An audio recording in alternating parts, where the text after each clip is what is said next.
जी, यही शिकायत उनकी पत्नी की भी थी, बार बार कह रहे थे कहाँ है कांग्रेस बीजेपी के सारे नेता। देखिए कह रहे हैं आप मिलने ही नहीं जाते वहां। नहीं अंजना जी, औरंगजेब राइफलमैन का नाम सुना? निर्मला सीतारमन जी खुद उस वक्त रक्षा मंत्री थी, गई थी। अमित शाह जी इस बार जब कश्मीर के दौरे पे गए वहां सबसे मिले। लेकिन देखिए, एक बहन हमारी आज शोक में है, वो कुछ शब्द कह सकती, हो सकता है हमें चुभे, हमारे खिलाफ हो। आज दिन नहीं है कि मैं उनके शब्दों का बुरा मानूं। आज भारतीय जनता पार्टी की सरकार को कर्तव्य का निर्वहन करना है। वो जो खूनी दरिंदे हैं उन पे कार्रवाई होनी है। और एक बात मैं और कहूंगा, देखिए आर्मी हो, पुलिस फोर्स हो, वो अपना काम करती है और बहुत से ऐसे मंसूबे होते हैं कि आतंकी हमला हो जाए, फेल करा देती है। ये मेरे पास एक न्यूज है, इस पे भी हमने ही चर्चा करी थी। एक बीजेपी लीडर को एबडक्ट कर लिया, अगवा करा, और उसके 12 घंटे बाद जम्मू एंड कश्मीर की ही पुलिस थी, उसने छुड़वाया था। ऐसे तमाम उदाहरण मैं दे सकता हूं। लेकिन होता क्या है, आतंकवादियों को एक मौका चाहिए जिसमें वो हत्या करते हैं, और हो सकता है 99 बार विफल किया हो हमारी आर्मी। दफ्तर में घुसकर मारना, सर आप इसकी गंभीरता समझ रहे हैं? उसको कम आंख ही नहीं सकता। हाँ। मैं अंजना जी, यहाँ इस पे कोई तर्क नहीं हो सकता है। हाँ। भारतीय है, दर्द हम सबको होना चाहिए, और इसीलिए मैं इस चर्चा में मनमोहन सिंह की तस्वीर दिखाई, पूर्व प्रधानमंत्री की तस्वीर यासीन मलिक के साथ। वो कह रहे हैं यहाँ पर हमदर्द बैठे हैं आतंकियों के। मुझे लगता है उन्होंने तो ये कहा कि यहाँ आतंकी बैठे हैं, तो ये पकौड़े तल रहे हैं, बंद क्यों नहीं करवा देते सबको? आज किस तरह का मजाक कर रहे हैं आप। मतलब ये बातें, आप तालियां बजवाएं, वोट लें, केवल वहां तक सीमित है। अलगाववादियों से बातचीत किस सरकार ने नहीं की है? 6 महीने पहले तो मोदी जी से तमाम लोग मिलके गए हैं, उसमें से 2 आतंकवादी भी थे, नहीं थे क्या? एक ही बार सरकार बनी, क्या उसमें जो एक बीजेपी का मंत्री था क्या वो आतंकवादी नहीं रहा है? अटल बिहारी वाजपेयी जी का जो कश्मीरियत और जमहूरियत वाला फार्मूला था, क्या उसमें सबसे बात नहीं की गई थी? सज्जाद लोन से बात नहीं की गई थी? गनी लोन से बात नहीं की गई थी? किससे बात नहीं की गई थी? आज का विषय जो है वो ये है, आपने प्रखरता से शब्द शुरू किया। बिल्कुल, बीजेपी प्रखरता से कश्मीरी पंडितों का राजनीतिकरण करती आई है और वोट मांगती आई है। आज पहली बार कश्मीरी पंडितों को कश्मीर की घाटी में पता चला कि बीजेपी का असली चेहरा क्या है। बीजेपी के तमाम लीडर्स को जम्मू में धक्के मारकर आज निकाल दिया गया है। मैं राजनीति नहीं कर रहा हूं। 4 साल में 252 हमारे जवान शहीद हुए, 500 से ज्यादा सिविलियन शहीद हुए। पार्लियामेंट का रिकॉर्ड कहता है कि 3500 से ज्यादा इनफिल्ट्रेशन 600% बढ़ा है मोदी जी के आने के बाद। 2014 में जम्मू कश्मीर वैली में 69% वोटिंग हुआ था, और 2014 में, और 2019 में 7% वोटिंग हुआ था। लेकिन बीजेपी तो बड़ी राष्ट्रवादी पार्टी है। धारा 370 हट गई, मोदी जी भी कहते हैं। हमें तो आज तक कागज मिला नहीं वो कहां पर है। पहली बार हुआ है पिछले 6 महीने में जो ट्रांजिट कैंप है, 4 बार राशन के लिए कश्मीरी पंडितों ने हड़ताल की है। कश्मीरी पंडित भाई बैठे हैं, अगर मैं झूठ बोल रहा हूं तो मुझे अभी पकड़ लें। आप कह रहे हैं कि साहब वो तो हम जमीन में गाड़ देंगे, ये कर देंगे। अरे भाई, मसरत आलम को 2015 में किसने छोड़ा था? रेड लाइट जंप का केस लगा के मसरत आलम ने कितने कश्मीरी पंडितों को मारा था? आसिया अंद्राबी को किसने छोड़ा था 2016 में? उसको पोस्टर गर्ल किसने बनाया था बेटी बचाओ का? क्या वो आतंकी नहीं थी? दाऊद इब्राहिम की पत्नी 2016 में अपनी जमीनें बेचकर मुंबई में चली गई। एकनाथ खड़से को अपना इस्तीफा देना पड़ा क्योंकि वो दाऊद इब्राहिम से बात कर रहा था।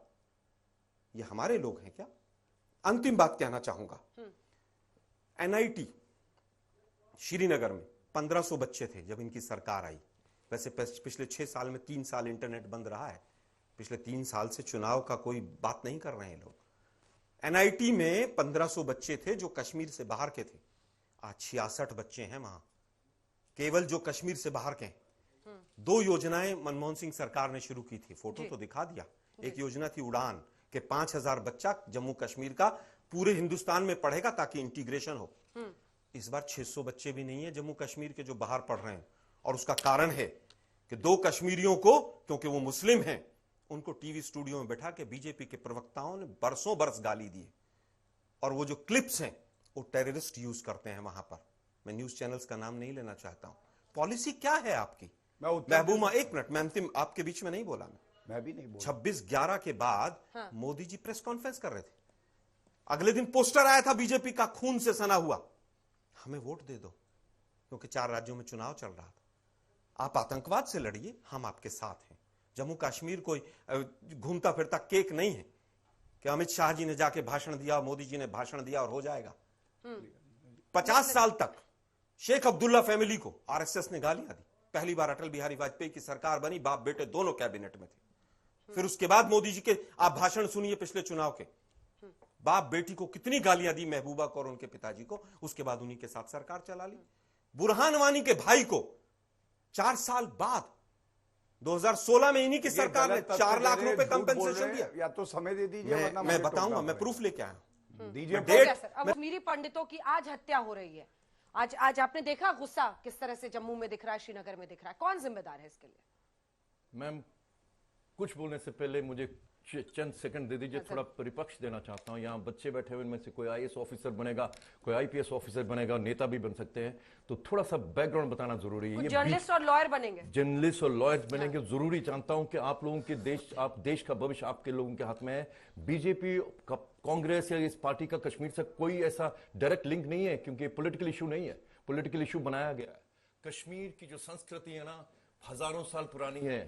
बार बार बता रहा हूं, कश्मीर के कंकर कंकर में शंकर है, कश्मीर के बिंदु बिंदु में गंगा जल है।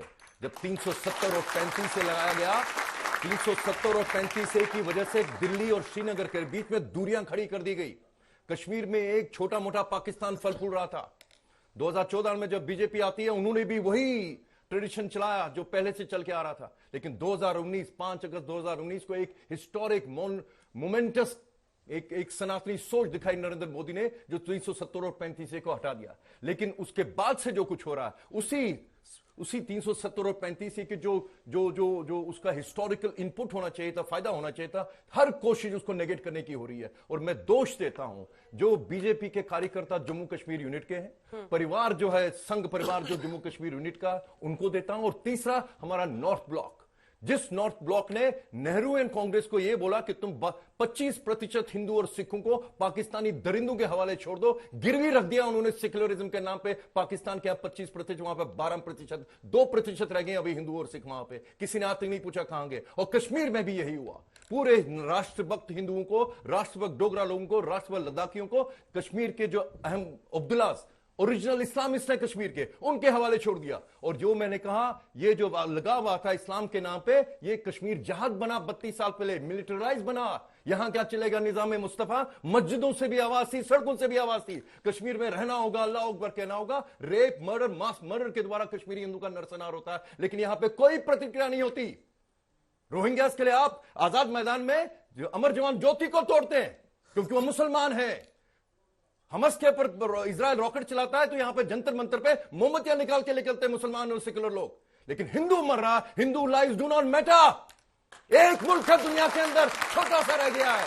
1000 साल गजवा हिंद की लड़ाई है मैम। 1000 साल पहले जब मोहम्मद बिन कासिम ने सिंध को कैप्चर किया था, तब से आज तक हिंदुओं का नरसंहार चल रहा है। 47 में हिंदुओं की लाशों पे पाकिस्तान बना, ये जानते हुए कि पाकिस्तान सिर्फ और सिर्फ मुसलमानों के लिए बना है। ये गजवा हिंद की बहुत बड़ी जीत थी। और जब आप जो अभी कश्मीर जहाद है, उनकी नजर सिर्फ कश्मीर तक सीमित नहीं है, दिल्ली के लाल किले पे है। और ये जो अभी बीजेपी वाले कह रहे हैं, आप याद है महबूबा मुफ्ती के साथ उन्होंने जब ये गठजोड़ किया था, तो आपके चैनल में नरेंद्र मोदी ने बोला कि वो महामिलावट था।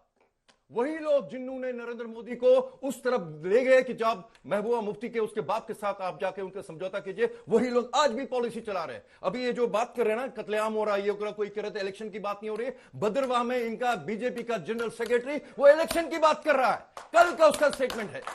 कहां पे इलेक्शन? आपके द्वारा बताना चाहता हूं, वहां पे मुझे कल बहुत दुख हुआ। हिंदू के कैंप, यहां पे शव यात्रा निकल रही थी, राहुल भट्ट की, वो वंदे मातरम के नारे लगा रहे थे। कश्मीर के अंदर वंदे मातरम के नारे लगा रहे थे और साथ में मोदी के खिलाफ नारे लगा रहे थे। इससे मुझे बहुत तकलीफ हो रही है। मोदी की मुझे अगले 1000 साल इस देश को जरूरत है, लेकिन उनको गलत इन्फॉर्म किया जा रहा है। यह तरीका नहीं है संभालने का। क्या जरूरत थी आपको बोलेंगे कि 370 और 35 से हटेगा, कश्मीर में आतंकवाद खत्म होगा? आतंकवाद, जहाद, दुनिया भर में जहाद की जो जंगे है ना, मिलिट्री प्रॉब्लम्स है। अफगानिस्तान में 10 साल रूसी रहे, 20 साल अमेरिकन रहे, खत्म हुआ जहाज वहां पे। आपने जो पार्लियामेंट बना के दिया वहां पे हिजाब लगाने के शरीयत के कानून पास होते हैं और हिंदुस्तान के मुसलमान बोलते हैं ये लोग फ्रीडम फाइटर्स हैं, ये लोग ये हैं, ये लोग वो हैं। एक महबूबा मुफ्ती और अब्दुल्ला ने उनकी तारीफ की, उसके बावजूद आप समझते हैं कश्मीरी हिंदू वहां सेफ रहेंगे? किस वजूद किस आधार पे आपने उन लोगों को वहां पे भेजा? ये जो लड़के लड़कियां ना मैम, गरीब समुदाय से हम लोग में गरीब है, उनको नौकरी चाहिए, सरकार की जिम्मेवारी बनती है जो नरसनार में लोग बच्चे उनको नौकरी देने, कहां दी? उन गांवों और शहरों में जहां से उनके माँ बाप को निकाल दिया गया था। आपके द्वारा प्लीज बताना चाहता हूं, अभी एक खबर आ रही है कि 2 आतंकवादियों को मार दिया। ये कोई सेटिस्फेक्शन की बात नहीं है। कल एक और राहुल मारा जाएगा वहां पे। क्यों? क्योंकि बार बार वो बता रहे हैं हिंदुओं की वहां पे कोई जगह नहीं है वहां पे। और प्लीज इन सब लड़के लड़कियों, मैम इस लड़के की बीवी, उसका बाप, उसकी मां, उसकी 5 साल की बेटी, अगर उनके जो स्टेटमेंट सुन के आपके आंखों नहीं आएंगे, मैं समझता हूं कि आप इंसान नहीं, आपका दिल नहीं है। तो प्लीज इनको एकदम जम्मू में प्रोविंस में नौकरी दीजिए। मैम क्या लॉजिक है? जिस घर को जिस गांव से शहर से इन मस्जिदों से नारे लगा लगा के रेप और मर्डर करके निकाल दिया था, उनकी आज की जनरेशन को आपने उसी गांव में नौकरी दी। रात को फोन आते हैं मैम, रोते हैं, कहते हैं कहां जाए, मर जाए, सुसाइड करें, आतंकवादी बने। क्या चाहते हैं आप लोग?